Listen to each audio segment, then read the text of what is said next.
Absennya meriam 76 mm Sofra Ponte pada foto terbaru KRI Prabu Siliwangi tentu menuai kekhawatiran mengenai potensi downgrade konfigurasi PPA Indonesia. Mengingat kapal ini dirancang untuk menghadapi ancaman udara, ketidakhadiran meriam tersebut memunculkan pertanyaan besar.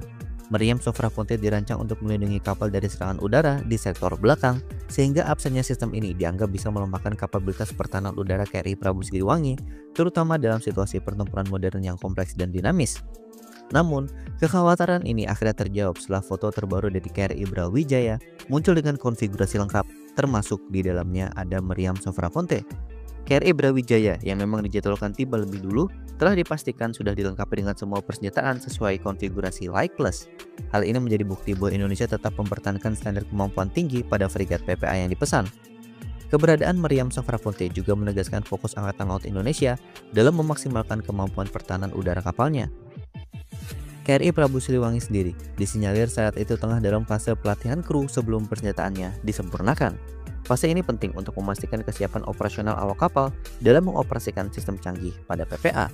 Penundaan pemasangan meriam diperkirakan sebagai bagian dari strategi bertahap untuk menyelesaikan proses latihan dan instalasi akhir sebelum kapal resmi bergabung dengan armada Angkatan Laut.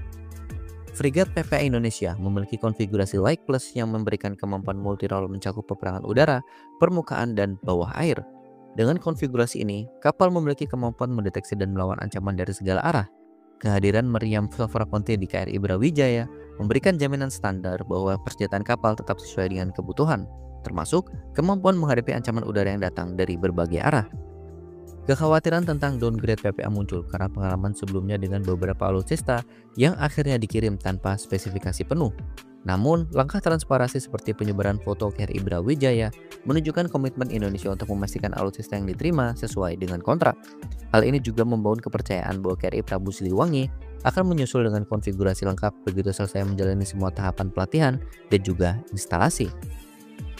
Pada akhirnya, kedua kapal PPA ini akan memberikan tambahan kekuatan signifikan bagi armada TNI Angkatan Laut. Konfigurasi Light Plus dengan persenjataan modern memastikan kemampuan operasional kapal sesuai dengan tantangan masa depan, termasuk di kawasan strategis seperti Laut Cina Selatan. Kehadiran kapal PPA sendiri juga mencerminkan kemajuan industri pertahanan dalam memenuhi kebutuhan Indonesia, baik dari sisi teknologi maupun strategi operasional di perairan yang semakin dinamis. Nah, bagaimana menurut kalian mengenai hal ini? Sampaikan komentar kalian di bawah.